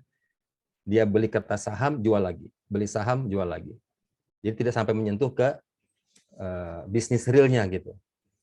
Nah, kalau seperti ini bentuknya, dia tidak beda dengan tidak beda dengan uang yang dikonversi menjadi gitu, ya, menjadi surat berharga, tapi dia bukan dalam bentuk kepemilikan atau bentuk tadi yang dikonversi dulu. Misalnya kalau dia masuk ke perusahaan, maka uang modal ini tentu saja akan dibelikan aset, ya. Dibelikan aset tetap, aset untuk modal kerja dan seterusnya. Tapi kalau saham yang ketika dia beli, ya, pagi misalnya, siangnya jual lagi, besoknya lagi beli pagi, siangnya jual lagi, ya. Atau siangnya beli, sorenya dijual lagi, maka ini tidak beda dengan perputaran uang dari satu pos ke pos yang lain, ya. Nah, kalau seperti ini maka, ya, tadi yang hanya short selling saja, maka zakatnya dihitung atas pokok dari harga saham. Tapi kalau dia saham yang merupakan kepemilikan, ya, kalau kepemilikan berarti nanti ada yang dibelikan dibelikan barang-barang modal. Nah, dalam hal ini maka ekuitas zakatnya adalah harta yang dizakati, nanti akan dikelompokkan juga seperti ini, ya. Dikurangi dengan harta yang tidak dizakati. Ini contohnya di sini adalah orang yang punya menanam saham 270 juta, ya. 270 juta. 30-nya dari utang, ya. Maka dalam hal ini perhatikan di sini, ketika di sini ada ada pembagian, ya, pembagian pos-pos. Di sini ada uang, ada piutang lancar, ada barang dagang yang jumlahnya ini yang disakati oleh 120, dan di saat yang sama dia juga punya, ya, membelikan, ya, dari harta ini dibelikan furniture kantor dan kendaraan, maka yang disakati hanyalah 120 juta. Nah, seperti itu, ya. Ini mungkin penjelasan dari kami berkenaan dengan perhitungan, ya, semoga bisa menjadi pencerahan bagi kita. Saya kembalikan kepada Pak Dewo, silakan Pak Dewo. Jazakallahu khair, Ustaz. Bapak Ibu, terima kasih banyak Ustaz, ya. Bapak Ibu, banyak sekali pertanyaan yang masuk di sini, ya. Saya ingin menyampaikan bahwa kayaknya tidak mungkin bagi admin membaca seluruhnya, karena saking banyaknya pertanyaan yang masuk sampai hal yang sangat rinci ditanyakan di sini. Mohon dapat saya sampaikan bahwa kajian ini diadakan oleh Kajian Islam Madinah yang ada admin. Bila mana nanti setelah selesai kajian, karena kita dibatasi azan, ya, pertanyaan Bapak Ibu belum dijawab, mohon kiranya dapat menghubungi admin Islam Madinah. Nomornya telah saya sampaikan di chat. Saya ulang kembali, 0811 10 6811. Insya Allah nanti pertanyaan akan kita forward kepada Dewan Pembina Komunitas Pengusaha Muslim sebagai afiliasi dari Islam Madinah untuk menjawab pertanyaan-pertanyaan Bapak Ibu. Saya mulai tanya jawab, izin Ustadz, dengan pertanyaan yang mulai muncul dari awal tadi. Bagi Bapak Ibu yang belum mengikuti dari awal, insya Allah nanti akan diposting di channel YouTube Islam Madinah TV. Channel YouTube Islam Madinah TV. Kajian ini merupakan kajian bagian kedua, yang bagian satunya sudah kita adakan pekan lalu, keduanya insya Allah akan diposting segera, agar Bapak Ibu dapat bermurojaah atas kajian ini. Izin saya tanya pertanyaan pertama dulu ya Ustadz ya. Yang mudah-mudah dulu tapi di awal ditanyakan. Apakah tanah termasuk harta yang wajib dizakati atau tidak? Tanah. Lalu kemudian apakah rumah kontrakan juga kena wajib zakat atau tidak? Tafadhol Ustaz. Jadi tanah ini tadi kalau kita kelompokkan dalam harta yang dizakati, harta yang tidak zakati, maka posisi tanah ini adalah di harta yang tidak wajib dizakati. Ya tadi ya. Kecuali kalau tanah ini mau dijual, berarti pindah pos nih. Dari harta yang tidak zakati, yang berupa aset tetap itu, pindah menjadi barang dagang. Apalagi kalau orang yang memang dia tuan tanah ya, dia punya tanah di mana-mana, yang memang dia beli tanah itu khusus untuk ya dijual, beli jual. Maka tanah seperti ini posisinya bukan lagi tanah untuk kepemilikan sendiri, tapi tanah untuk bisnis. Kalau untuk bisnis, maka tanah seperti ini menjadi barang dagang. Ya, mungkin teman-teman yang punya usaha atau punya bergelut di bidang bisnis bisa membaca neraca ya. Ketika ada sebuah barang dagang itu kan tidak selamanya misalnya yang kita lihat ya dipajang-pajang, tapi tidak. Ya, misalnya nih rumah misalnya. Nah, rumah itu kalau dia punya bisnis adalah jual beli rumah, bukan untuk dipakai sendiri ya, maka rumah itu menjadi persediaan barang dagang gitu ya. Tapi kalau dia pakai sendiri, maka dia posisinya sebagai aset tetap yang tidak dizakati. Nah, jadi ini kembalikan kepada penanya, apakah tanah ini adalah untuk bisnis atau untuk dipakai sendiri. Kalau dipakai sendiri berarti tidak untuk dizakati. Misalnya untuk ditanami, ya, maka tidak dizakati. Kemudian untuk rumah kontrakan. Nah, rumah kontrakan ini dari sisi bangunannya atau asetnya, dia adalah bukan harta yang wajib dizakati. Karena posisinya di bawah tadi ya, di aset tetap dia, kelompok aset tetap. Yang dizakati adalah hasil dari kontrakan itu. Nah, hasil kontrakan ini karena dia berupa penghasilan, ditambahkan dulu ke harta yang dizakati, ya. Karena tadi awalnya adalah karena dia adalah bentuknya uang, maka ditambahkan ke simpanan yang lain. Nah, sehingga dia akan mengikuti haul yang ada saat itu. Kalau dia sudah mencapai haulnya dan melebihi dari nisab simpanan yang lain, ya, bersama dengan yang digabungkan dengan yang lainnya, maka ketika itu ya bukan hanya dari hasil kontrakan ya, tapi juga dari yang lainnya, maka itu terkena zakatnya. Sekali lagi, zakatnya bukan pada rumah kontrakannya gitu ya, tapi pada hasil dari uang sewa kontrakan. Dan itu pun digabungkan dulu dengan harta yang dizakati yang lainnya. Ya, digabungkan dengan uang, digabungkan dengan surat-surat berharga dan yang lainnya. Itu mungkin semoga bisa mencerahkan. Baik Ustaz. Yang berikutnya Ustaz. Saya beli emas tapi saya gadaikan dan masih saya cicil sekarang. Apakah emas tersebut harus saya bayar zakatnya? Ya. Emas ini, nah ini gramnya berapa dulu gitu ya? Apakah gramnya itu sudah mencapai nisab atau belum gitu ya? Terus yang kedua, kalau kita menggadaikan, apakah barang gadai ini, nah ini posisinya seperti orang yang tadi piutang ya. Apakah piutangnya ini adalah piutang yang yang bisa kita pakai, atau tidak? Selama kita belum bisa menebusnya, maka itu dikeluarkan dari kepemilikan kita. Ya. Tapi kalau kita bisa mengambil, karena kan kita berhutang ya, berhutang pada orang. Tapi kalau kita menebusnya, nah, mengembalikan kembali kepada kepemilikan kita, maka itu bisa dimasukkan ke dalam harta yang wajib dizakati. Ya, artinya emas tadi yang digadaikan itu berarti kan di apa namanya, di dalam penguasaan orang lain yang kita tidak seperti itu, yang tidak bebas untuk mengaksesnya begitu.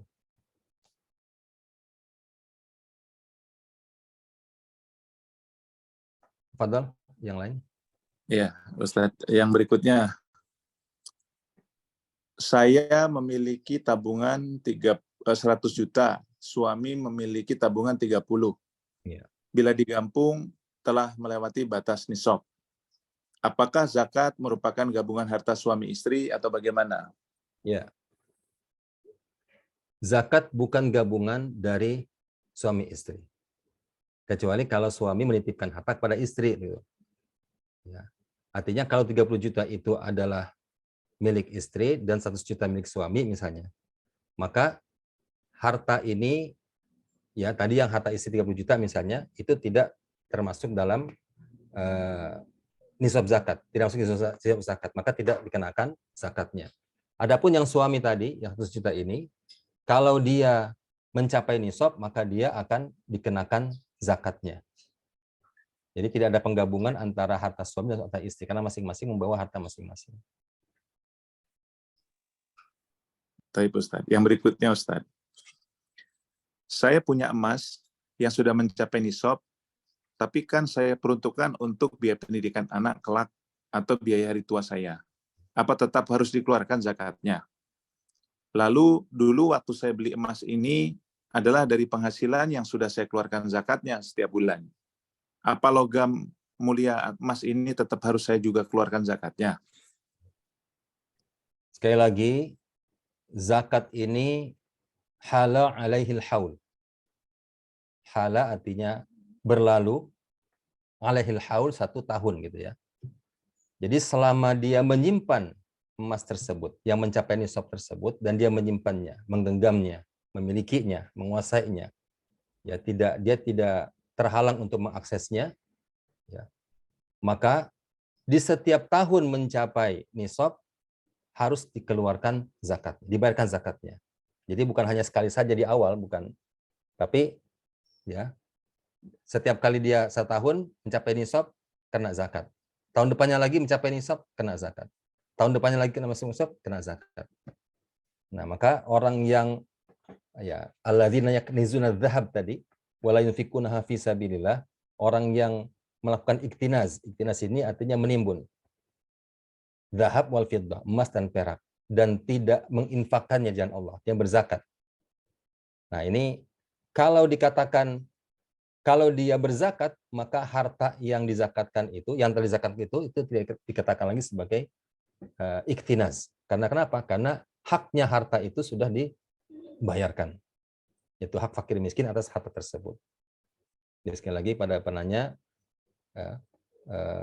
emas yang disimpan tadi, di setiap tahun kalau tetap mencapai nisab, maka tetap dikenakan zakatnya.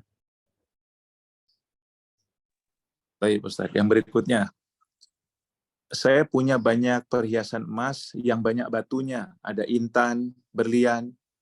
Apakah ini juga harus disakati juga? Nilainya bagaimana, Ustaz? Nilai berlian saya dalam zakat.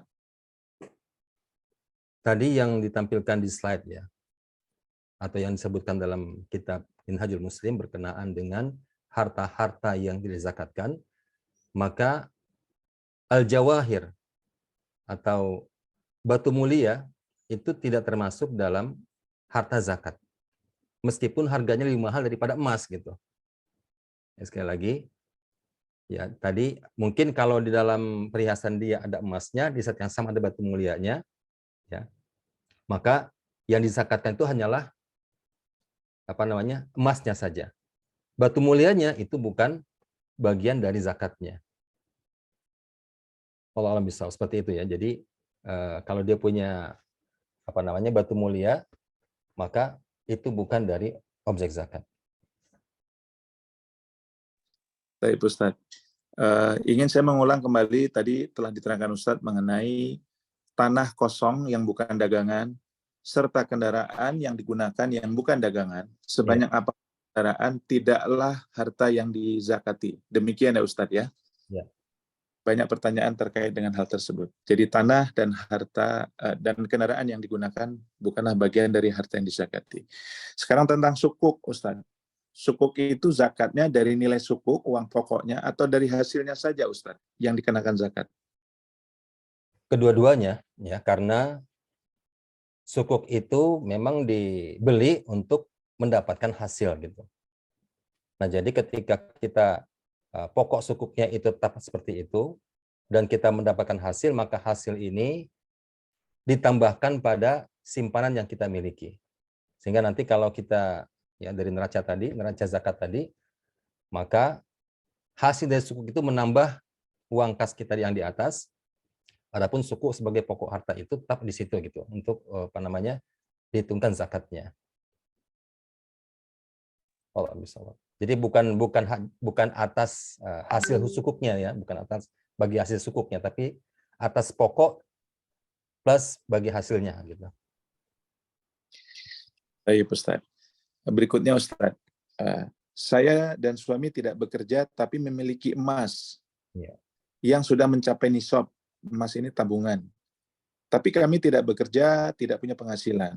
Apa iya harus dikeluarkan zakat malnya dari emas ini? Nanti berkurang dong nilainya. Jawabannya iya. Ya, karena ya tadi an-naqdan itu atau dual jenis logam itu adalah barang yang tetap dikenakan zakat bila diendapkan, bila disimpan, digenggam ya, dan melebihi nisab atau mencapai nisab. Ya, sekali kalau dia ya, jadi alasan apapun tadi misalnya dia sebagai tidak bekerja gitu ya. Tapi kalau dia punya harta yang seperti itu, ya misalnya dia menyimpan harta emas mencapai nisab misalnya. Tapi di saat yang sama bukan penghasilannya, hidup dia itu ditanggung oleh anak-anaknya misalnya.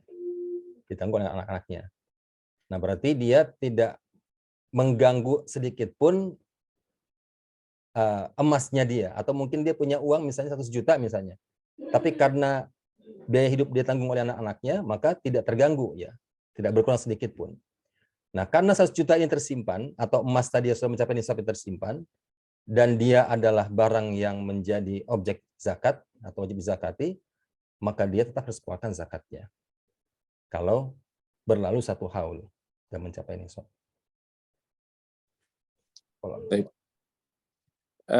Mengenai modal di perusahaan. Ya. Apakah modal saya di perusahaan itu terkena zakat? Lalu kalau dikeluarkan, apakah atas nama perusahaan atau nama saya, Ustaz? Ya, dalam hal ini, kalau dia pemilik dari perusahaan tersebut, ya, maka harus diperhatikan dahulu atau dipisahkan dahulu mana yang menjadi harta yang dizakati dan tidak dizakati. Jadi contohnya tadi yang sudah diilustrasikan, misalnya dia punya 300 juta, ya, 300 juta itu ditanamkan di sebuah perusahaan. Tapi tidak semuanya itu dijadikan uang tunai. Ya, sebagian diberikan kendaraan, sebagian lagi diberikan untuk furniture ya. Nah, sehingga yang menjadi objek zakatnya itu adalah, ya, mohon diperhatikan ini, harta yang dizakati, yaitu berupa uang yang masih tunai, atau kalau dia punya piutang, yang piutangnya juga ditambah, ya. Jadi uang ditambah dengan piutang, ditambah dengan barang dagang, jadi semua harta yang dizakati, dikurangi dengan harta yang tidak dizakati. Tadi adalah pembelian kendaraan, pembelian perabot atau furniture, dan dikurangi juga dengan hutang ya. Nah, ini kita katakan ekuitas ya. Ekuitas yang bersih untuk dizakati yang menjadi milik dari si pemodal tersebut atau si penghasilan tersebut. Nah, ini dikembalikan kepada si yang bersangkutan. Apakah dia ingin ya, kalau dia sudah mencapai haulnya sudah mencapai 1 tahun dan juga nisabnya bisa dizakati di perusahaan tersebut, atau dia menggabungkan lagi dengan kalau dia sudah mencapai nisab ya. Tapi kalau dia belum mencapai nisab, maka hendaknya digabungkan dengan harta yang lain yang juga yang dia miliki semanan itu. Ya, bisa jadi kalau dia di perusahaan ini hartanya yang zakatnya hanya sedikit, ya di bawah nisab, tapi ketika digabungkan dengan simpanan yang lain yang di luar dari saham tersebut, ya, di luar dari saham tersebut, ternyata mencapai nisab, maka tadi yang di perusahaan itu menambahkan dari harta yang dimiliki yang disimpannya di luar dari perusahaan tersebut. Allah bisa. Iya, teman-teman mohon disimak ya, semoga menjadi jelas. Yang berikutnya mengenai zakat perdagangan ini, Ustaz. Ya. Sekarang saya bingung, yang jadi patokan yang dizakati itu jumlah barang dagangan, omset, atau keuntungan saja, Ustaz. Karena semua itu kan berputar. Dan nanti sampai haulnya masuk, uang yang didapat saya tidak mencapai nisab. Ya. Uang tidak mencapai nisab. Keuntungannya maksudnya. Ya, oke. Karena keuntungan itu juga berbentuk uang ya. Keuntungan menjadi uang ketika dia ketika modal awalnya itu dia beli barang modal, beli barang dagang, kemudian barang dagang terjual, di situ ada modalnya kembali plus laba, ya, plus keuntungan. Kemudian nanti menjadikan barang modal lagi, belikan barang modal lagi. Kemudian ada keuntungan, nah ya, dia berputar terus ya. Nah, ketika akhir haul nanti akan digabungkan nih. Sekali lagi, tadi kan ketika dia awalnya adalah modal berarti menjadi uang kembali. Jadi uangnya berapa? Uang itu adalah modal atau juga dari labanya. Di situ ada nilai di situ ya. Ditambah dengan barang dagang. Ya, sekali lagi uang ditambah dengan barang dagang ditambah dengan piutang, karena bisa jadi ya dia menjual barang dengan tidak tunai. Artinya menjadi piutang. Nah, piutang juga ini menjadi tambahan harta yang dizakati, termasuk harta yang dizakati. Jadi sekali lagi kalau kita perhatikan, ini mungkin saya buka lagi slide-nya ya, berkenaan dengan ini.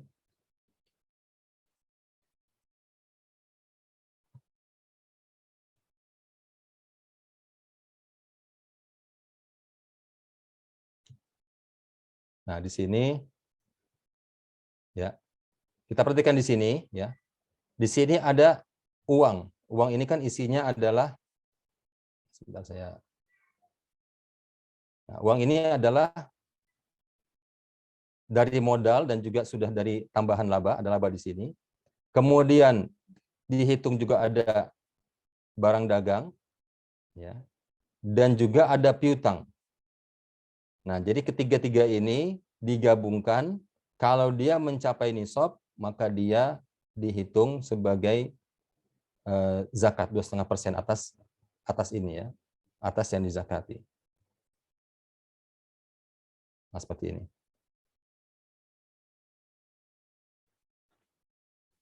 Wallahualam bishawab. Seperti itu. Baik, Ustaz. Teman-teman, ini masih ada juga yang bertanya mengenai nisab itu apa. Nisab itu batas harta yang harus dizakati ya, teman-teman. Sudah kita bahas dalam beberapa kali kajian, yaitu setara dengan nilai 85 gram emas pada saat harta zakat akan dikeluarkan. Jadi harga emas di hari di mana kita mengeluarkan zakat, bukan pada saat kita membelinya dahulu. Gitu. Baik, kita lanjutkan kembali, teman-teman. Yang berikutnya mengenai harga saham. Dulu saya beli saham 300 juta, Ustadz. Tapi sekarang nilainya turun, tinggal 200 juta. Memang masih masuk nisab, tapi apa iya harus saya keluarkan zakatnya? Bagaimana caranya? Kalau masih di atas nisab dan dia melewati 1 tahun, maka tetap dia dikeluarkan zakatnya. Ya, sekiranya saham itu dijual gitu ya. Dijual, maka dijual dengan harga pasar ketika itu. Tadi katakan bahwasanya belinya 300 juta. Kemudian harga pasar sekarang ternyata merosot menjadi 200 juta. Ya, maka nilainya itu sesuai dengan nilai pasar ketika itu. Jadi bukan lagi nilai ketika dia membeli. Dan sebaliknya, kalau misalnya sekarang ini nilainya 500 juta, maka dizakatkan juga atas 500 juta tersebut sekiranya dijualnya gitu. Jadi bukan pada harga yang awalnya gitu. Awal ketika dia membeli. Sekali lagi, saham ini termasuk dari konversi uang kita ya. Jadi uang kita masuk ke dikonversi menjadi saham, saham dikonversi menjadi uang seperti dia hanya berputar saja ya. Maka ini pun termasuk dari objek zakat yang kalau dia melewati 1 tahun, maka dia terkena kewajiban zakatnya mencapai nisabnya. Ya. Mas Dewo, Demikian. Mas Dewo izin Ya. Mas Dewo. Ustadz, jadi ini maksudnya di mark to market gitu kan ya? Iya. Jadi betul. bukan hanya kalau dijual saja kan? Sedang tidak dijual pun kalau sedang kita keep, lalu pada saat waktu bayar zakat, misalnya nilainya di market itu 500 juta misalnya, maka kita harus menzakatkan 500 juta begitu. Ya. Tanpa menunggu dijual kan? Tanpa menunggu dijual, betul. Jadi harga pasarnya. Harga pasar. Jadi dia ibarat seperti barang dagang yang kita beli misalnya setahun yang lalu misalnya 200 juta. Tapi sekarang kalau barang itu dijual sudah mengalami kenaikan, maka itulah yang menjadi harganya gitu. Harga untuk kita menjadi patokan untuk mengeluarkan zakatnya. Iya. Demikian teman-teman, mungkin kalau disimak, ini juga menjawab pertanyaan mengenai sukuk yang ada beberapa ditanyakan di sini. Artinya sukuk merupakan harta yang wajib dizakati bila mana nilainya di atas nisab dan waktunya telah memasuki haul. Dizakatinya berapa nilainya sesuai dengan harga sukuk di hari saat kita ingin mengeluarkan zakatnya. Begitu ya Ustadz ya. Tidak hanya hasilnya, tetapi juga pokok dari sukuknya kita hitung sebagai harta yang harus dizakati. Tapi Ustadz, kita lanjutkan pertanyaan lainnya. Ustadz, saya punya tanah dan kebun. Rencana mau dibangun rumah senilai 500 rumahnya. Apa sih wujud tanah kosong? Apa iya harus saya zakati? Mohon penjelasannya. Kalau tidak ada maksud untuk dijual, maka tidak menjadi objek zakat atau harta yang dizakati.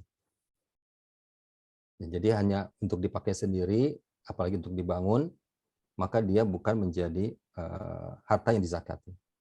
Ini masuk dalam pengertian harta lilqin gitu ya, harta untuk lilqiniyah, yaitu harta yang digunakan untuk kepentingan pribadi. Wallahu a'lam. Baik Ustaz. Yang berikutnya, di awal tahun saya punya harta 100 juta. Tapi di tengah tahun saya ada keperluan sehingga harta saya hanya tinggal 50 juta. Artinya tidak masuk batas nisab 85 gram emas. Tapi belakangan mendekati masa 1 haul, 1 tahun, harta saya naik lagi Ustaz. Jadi 100 juta lagi. Jadi hitung zakatnya bagaimana? Ya, jadi ya ini berkenaan dengan titik haul ya. Titik haul ini ketika dia mencapai awal, jadi kan harta itu kan bergerak ya, bertambah gitulah. Nah, ketika dia bertambah,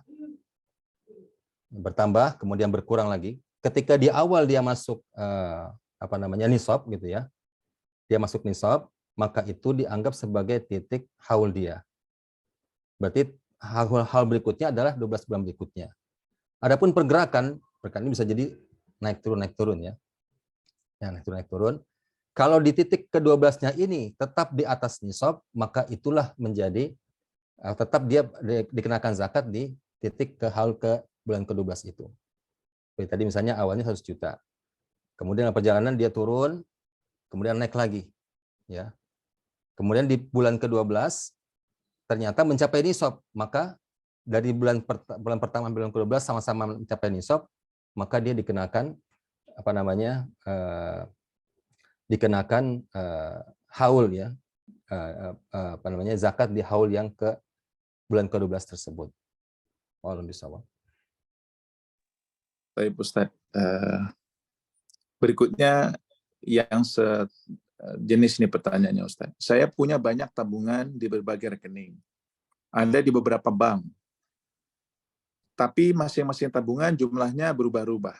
Kadang bertambah, kadang berkurang. Kalau dijumlahkan, bisa mencapai nisabnya memang Ustaz.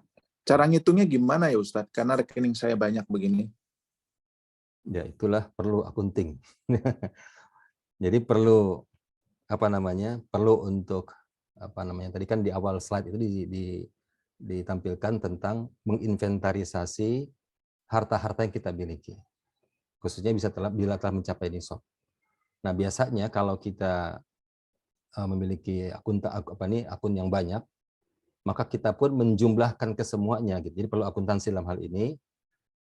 Dan kalau misalnya di titik awal kita mendaftarkan semua harta kita itu, ya, kemudian mencapai nisab, kemudian ketika nanti misalnya di Ramadan ya, Ramadan sekarang ini kita mencapai nisab. Tadi yang penanya tadi punya beberapa akun bank ya, A, B, C, D, E dan seterusnya, ternyata mencapai nisab. Nah sekarang cobalah dia nanti di Ramadan berikutnya dikumpulkan kembali rekening koran dia, kemudian lihat saldonya. Kalau memang ini mencapai nisab, ya maka di saat itulah dia menghitung zakatnya dikalikan 2,5%. Karena kenapa? Karena tadi di Ramadan yang tahun ini gitu ya, itu sudah mencapai nisab. Kalau dia dihitung lagi pada Ramadan berikutnya mencapai nisab, maka itu ada kewajiban zakat di situ. Baik, Ustaz. Bapak Ibu, pertanyaan mengenai tanah dan rumah tidak lagi saya ajukan karena tadi telah berulang dijawab bahwa tanah yang digunakan atau tidak jadi bahan dagangan, sebagaimana juga rumah yang tidak jadi barang dagangan, semisal digunakan, keduanya tidaklah bagian dari harta yang dizakati. Jadi rumah yang digunakan, rumah yang diwarisi dari orang tua tapi digunakan, atau juga tanah kosong yang bukan barang dagangan merupakan harta yang tidak dikenakan zakat sebagaimana keterangan dari Ustadz tadi. Demikian Ustadz ya. Yang berikutnya, pemberian zakat mal. Sebaiknya kita titipkan kepada badan zakat atau kita bagi sendiri Ustadz? Mana yang terbaik? Ini mungkin Ustadz Ruslan bisa menjawab, nih kebetulan beliau ada di kita bersama kita nih. Ustadz Ruslan berkenan. Ustadz bagian yang kemarin nih, bagian jadi Mas mungkin Bu Juanita mengeluarkan zakat mal itu sebaiknya melalui badan zakat atau dilakukan sendiri. Bu Juanita mohon bantuannya.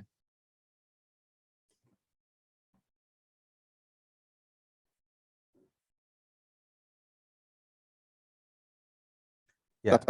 Ruslan. Ustadz bisa berpartisipasi. Assalamualaikum warahmatullahi wabarakatuh. Waalaikumsalam warahmatullahi wabarakatuh. Masya Allah, barakallah fiik. Materinya beliau. Dr. Nurul Alim. Materi beliau. Luar biasa.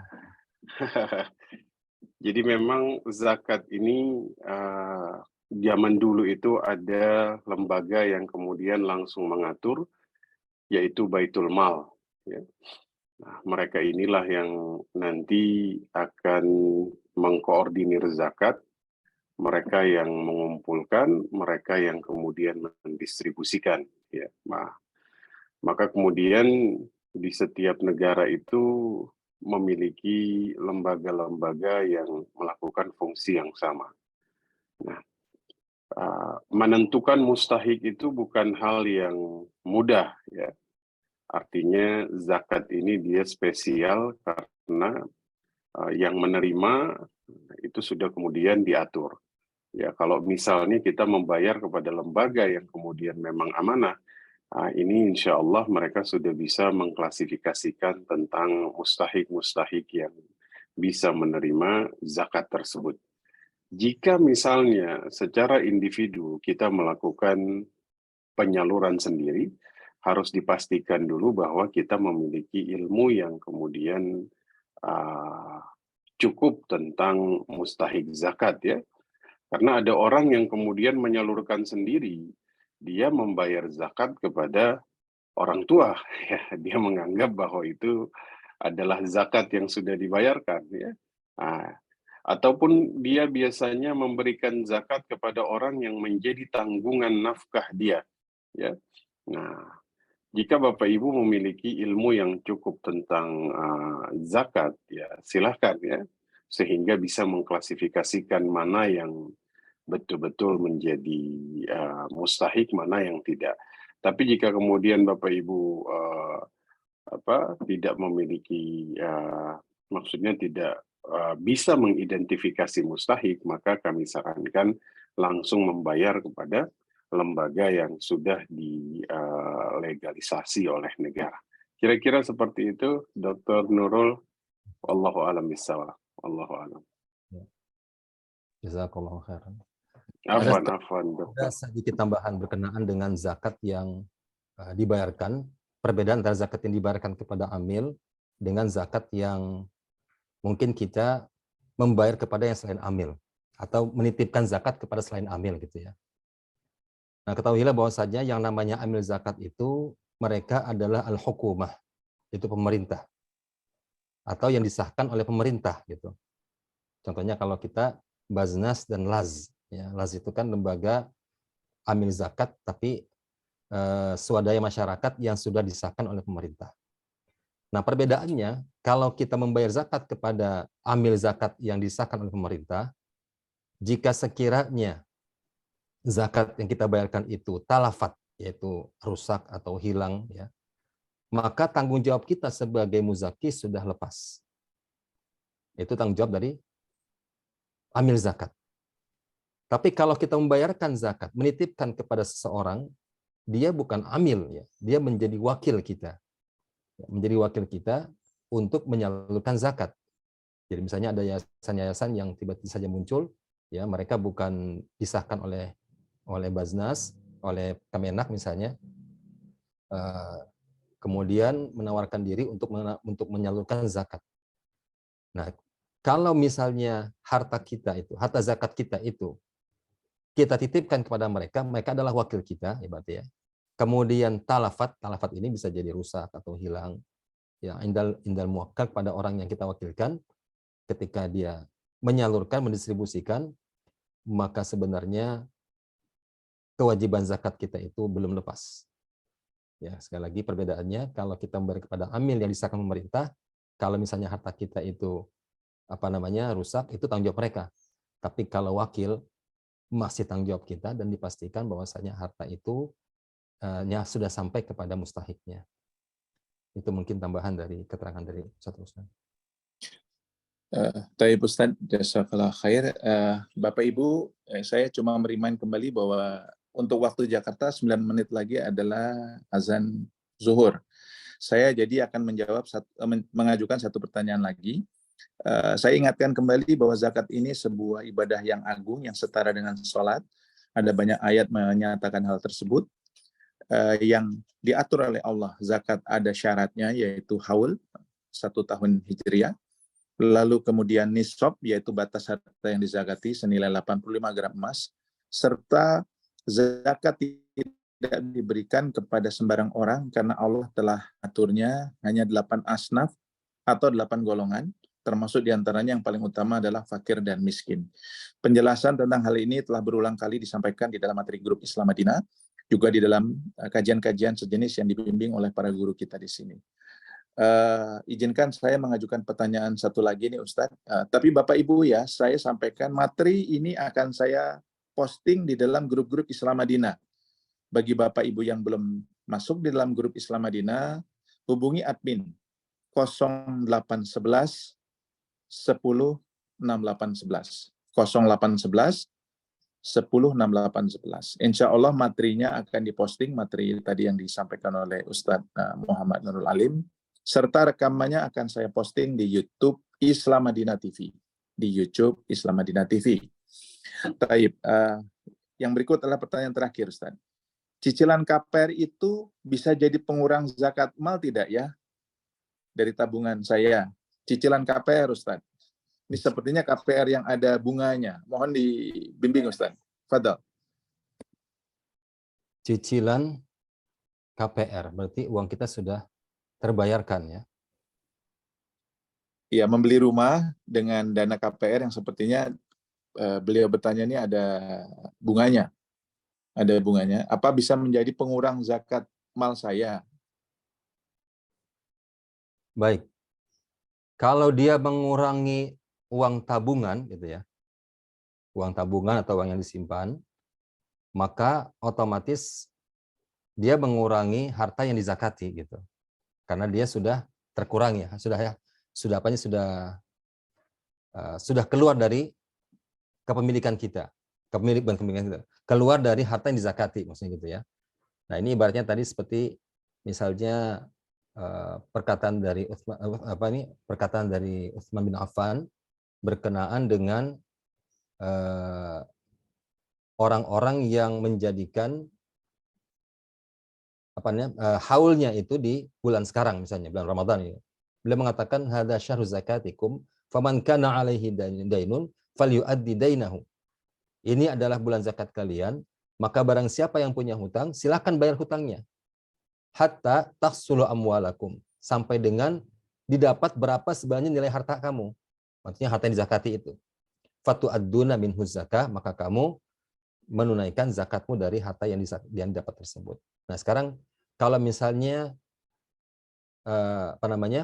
cicilan ya, KPR tadi itu memang jatuh tempo dan dibayarkan sehingga mengurangi kas, mengurangi tabungan dia atau mengurangi uang yang di tangan dia, maka tentu saja dia akan mengurangi harta yang dizakati.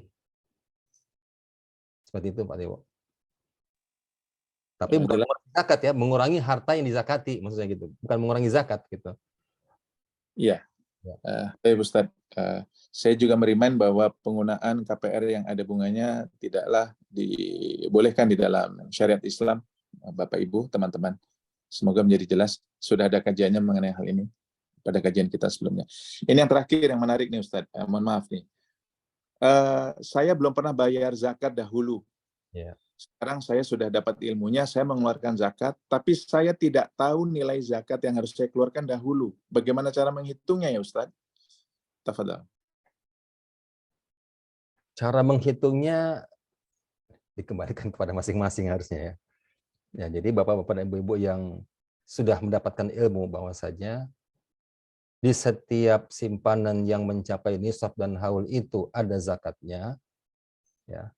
Kemudian dia tidak mengeluarkan zakat di tahun-tahun sebelumnya, ketahuilah bahwasanya hutang zakat itu masih tetap menempel pada harta Anda.